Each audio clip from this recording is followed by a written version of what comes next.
তো বন্ধুরা, সেম ডেটে দীঘা ঘুরে আসার একটা বিরল অভিজ্ঞতা। হ্যাঁ, এটা বিরল অভিজ্ঞতাই, কারণ এখন রাত বাজে প্রায় 1:30। আমাদের ট্রেন 10:20, তাই তো ভাই?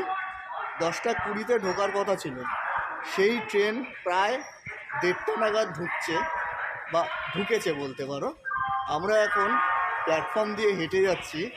আর সত্যি বলতে হয়তো একটু লেট হয়ে গেল, কালকে যেহেতু সানডে, অফিস নেই, বা সেই গতানুগতিক সকালে উঠে অফিস যাওয়ার যে তাড়াহুড়ো সেটা নেই।